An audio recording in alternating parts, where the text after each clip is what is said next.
tanggal 6 Desember. Pada Oke. saat pertemuan Prabowo dengan Jokowi, kan begitu ya? Oh, yang makan malam itu ya? Yang makan malam di Ya, jadi Kertanegara ya? memang Mhm.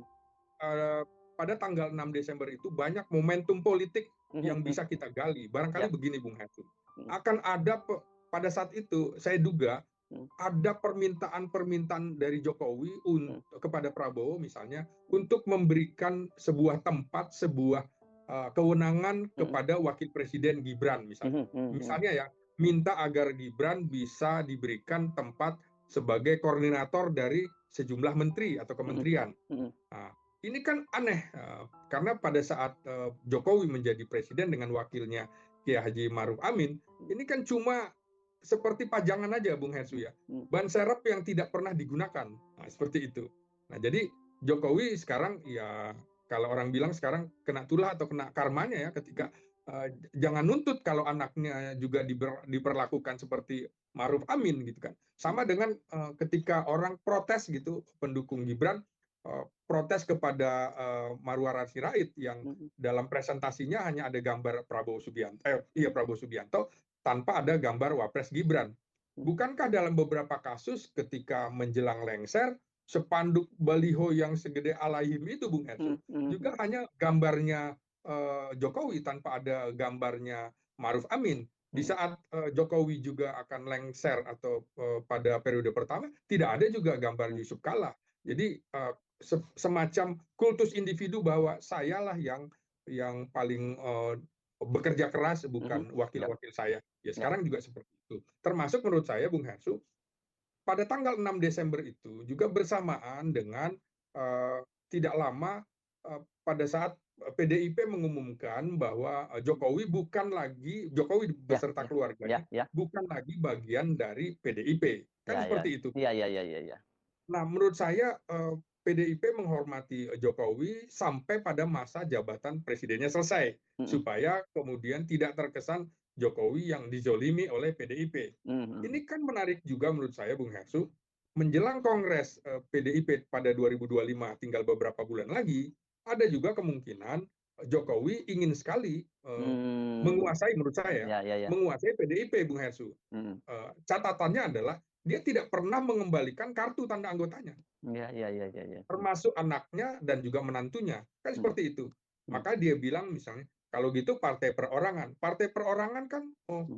berarti ada dua makna, bahwa dia sekarang adalah partai perorangan atau keputusan PDIP dianggap Keputusan sebagai perorangan. keputusan Mhm, ya. perorangan Megawati, kan begitu Mhm ya. mhm mhm. Nah, Ya tapi ya. ini kan memang keputusan partai yang harus dihormati. Ya. Partai perorangan Jokowi ya adalah PSI, dan di Nah, sisi ya Nah, menarik ini. di sisi lain juga pada saat keesokan harinya kan Bung Mhm Hesu, mhm. tanggal 7-8 itu kan seharusnya ada kongres Projo Projo, yang akan betul. Mhm berbasis mhm menjadi partai politik. Nah, di mhm sisi lain eh, Ketua Umum Projo itu Budi Ari kan mhm sedang disorot publik mhm. dalam kasus-kasus hukum, Iya judi iya iya iya online lah, iya iya iya judi iya. online. Jadi menurut saya nantinya kasus Budi Ari akan mirip dengan kasus Miftah Maulana itu, Mhm. alias Taim itu ya, bahwa dia Prabowo tidak perlu harus Memecat. menyuruh dia Heeh untuk heeh. mundur, Mhm tapi gerakan netizen yang luar mhm biasa masif itu meminta mundur. Saya kira juga akan hal yang sama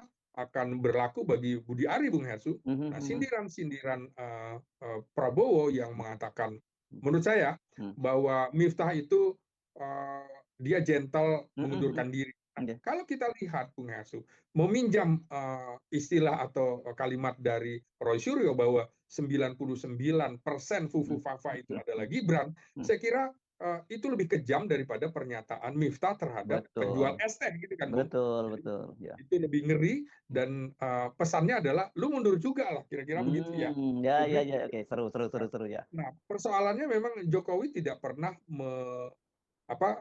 mengabaikan tuntutan-tuntutan publik ya. Mhm Misalnya dia harus menghadapi demonstran yang katanya misal saya rindu di demo, mhm. tapi di sisi lain dia kabur, kan selalu begitu, Bung Hesu. Ya ya Nah, ya. jadi menurut saya Prabowo sudah melakukan selain sindiran-sindiran Mhm juga sudah mulai mencari jalannya bahwa dia akan melepaskan bayang-bayang dari Presiden Jokowi. Mantap. Termasuk kemarin pernyataan Aguan dalam wawancara di Tempo juga Ya ya. mengatakan bahwa dia terpaksa untuk menyelamatkan muka Presiden Jokowi, Hmm. bahwa seolah-olah kami konglomerat itu akan menanamkan saham berinvestasi di IKN, sehingga investor dari luar negeri juga akan melakukan investasi di IKN. Pernyataan aguan yang tidak biasa ini menurut saya juga artinya 9 naga atau pengusaha-pengusaha yang sebelumnya mendukung Jokowi sudah berbalik badan, Bung Hesu.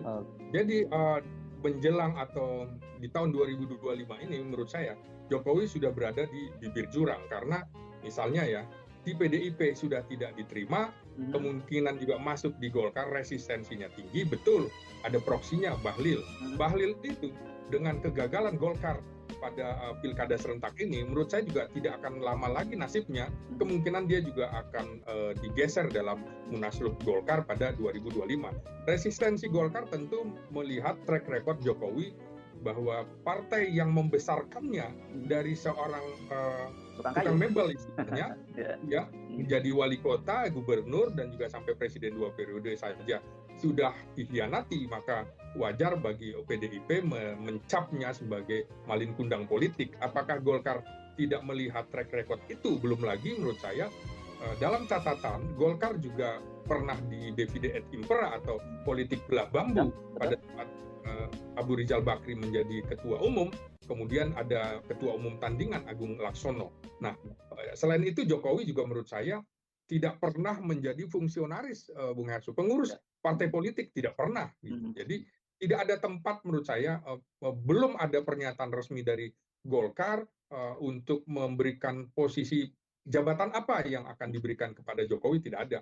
Memang ada juga partai PAN menggelar karpet biru untuk Jokowi, tapi partai PAN ini kan partai menengah ke bawah yang tidak cukup bagi Jokowi, terutama untuk menopang kekuasaan sang anak, Wapres Gibran, kemudian Bobi Nasution di Sumatera Utara, dan juga Kaisang menjadi ketua umum PSI. Belum lagi menurut saya Gerindra, kalaupun ada pernyataan-pernyataan dari Prabowo bahwa Gerindra adalah partai terbuka, menurut saya ini hanya sebuah gimmick politik. Karena tidak mungkin ada dua matahari, ada dua presiden di dalam lingkungan satu partai begitu.